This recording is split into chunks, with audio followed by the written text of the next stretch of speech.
Hello mga kabayan! Welcome back sa aking YouTube channel. I'm Lelji Padolina.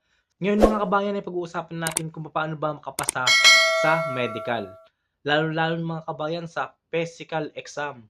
Dahil ito yung pinakamahirap. Dahil nandito yung paghuhubuin ka, paghuhubarin ka, papatuwarin ka, i-check yung almoranas mo, i-check yung itlog mo. Kaya dito sa video ito ay pag-uusapan natin to kung paano natin maipasa ang medical na ito.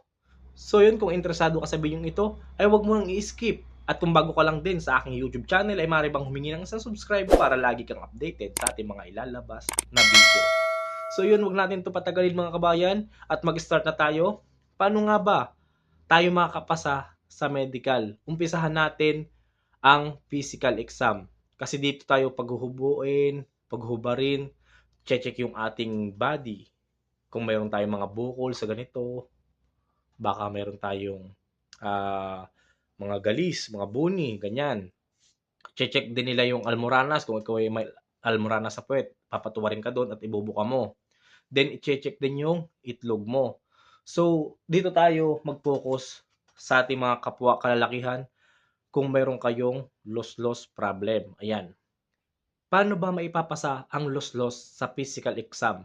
Kasi paghuhubuin ka diyan at titingnan ng iyong yag balls kung yan ba ay malaki. Pero talagang ang ating mga yag balls ay hindi talaga yan pantay. Pero kung ikaw ay mayroong loss-loss, ito ang aking maa-advise sa iyo. Kaya makinig ka kabayan kung ikaw ay mayroong problema sa ganito. Number one kabayan, before medical mo, sa gabi huwag ka nang kumain. Kasi required naman yon sa pagpa-medical yung mag-fasting tayo ng 12 hours. Ayan. So sa gabi, mag-start ng 8:00 ng gabi, kinabukasan yung medical mo, huwag ka nang kumain ng marami.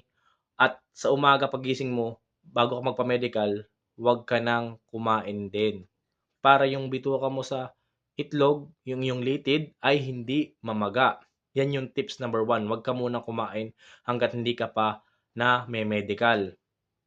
Then, kasunod, pwede rin na hindi kayo maligo kung sakali. Kasi kapag kayo naligo, pag nahugasan ninyo yung inyong yag balls, ay pwedeng lumaylay. Ayan, lalaylay siya. Kumbaga yung litid mo lalaki or yung bituka mo kung talagang laylay yan, lalo lalaylay yan kapag nahugasan or naligo ka. Kung mapapansin niyo ang inyong mga yag balls, kapag kayo ay nagbubuhat ng mabigat or nagtatatalon, nagbabasketball, ay lumalaki at namamaga ang mga litid nito.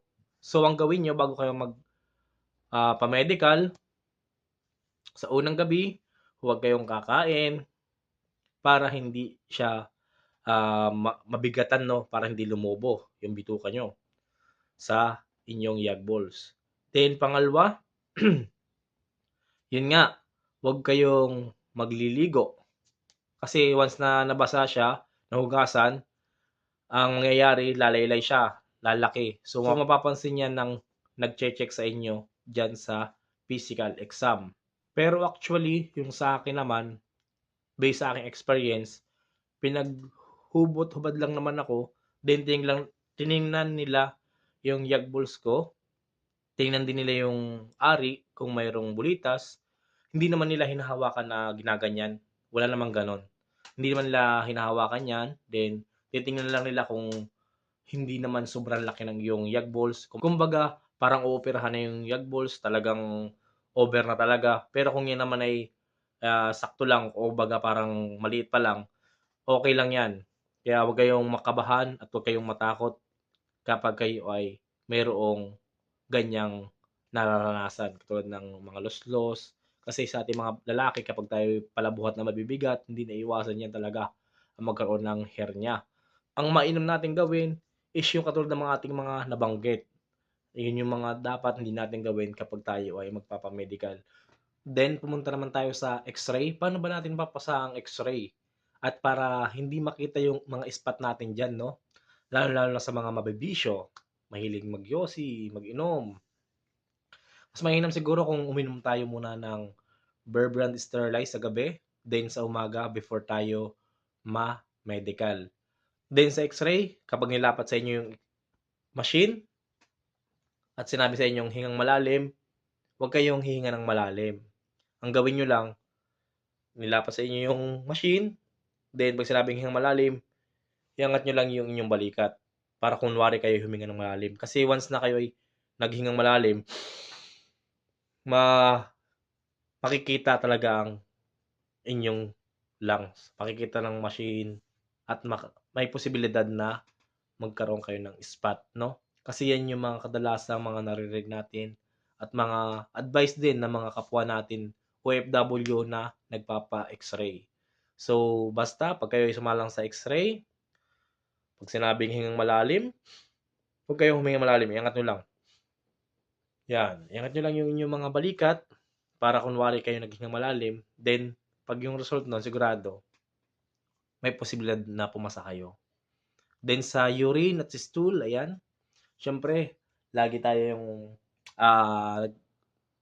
syempre sa urine at stool, check din nila yan. Kaya talagang mainam ang bourbon sterilized na uminom kayo sa gabi at before kayo ma-medical sa umaga, mag-take kayo kahit na 2 bottle lang, yung Tetra Pak ng bourbon sterilized para yung ihi nyo malinis. Ayan.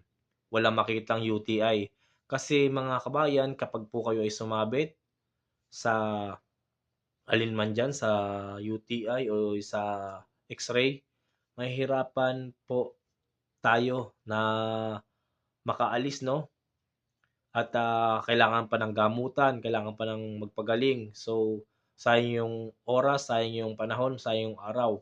So, kaya dapat mas mag-inam, pasado tayo sa medical. Yan naman yung talaga yung kailangan natin.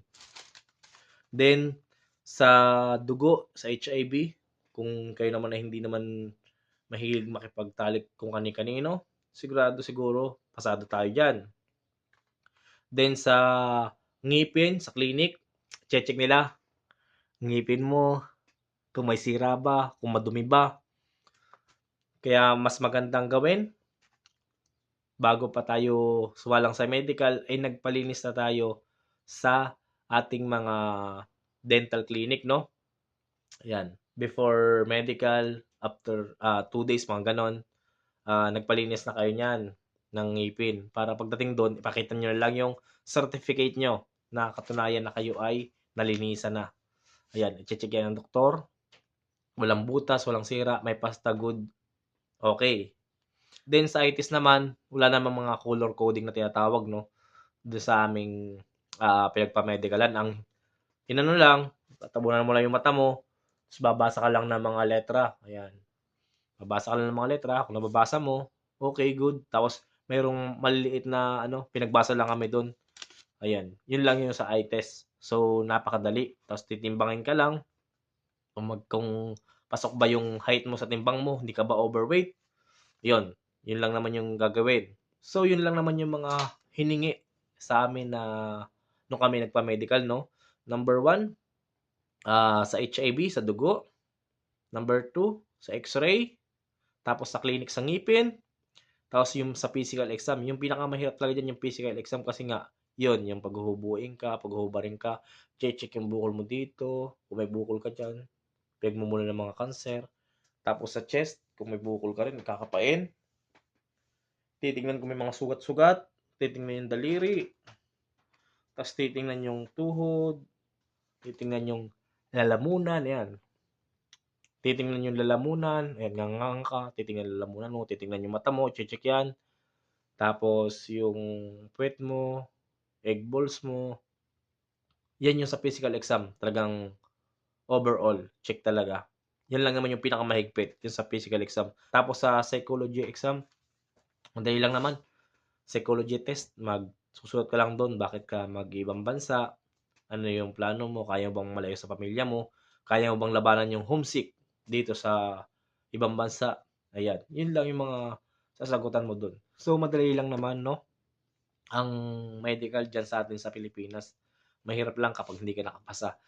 Kaya sa mga mabibisyo natin, kaunting payo lang, huwag kayong masyadong magpakainom ng alak, huwag kayong masyadong magpakayusi kasi yung kalusugan din yung matatamaan natin, lalo-lalo na kapag tayo ay abusado sa ating katawan. Baka dumating yung araw na gusto mo mag-ibang bansa tapos sa medical ka lang bumagsak dahil sa iyong mga bisyo, eh, sayang naman.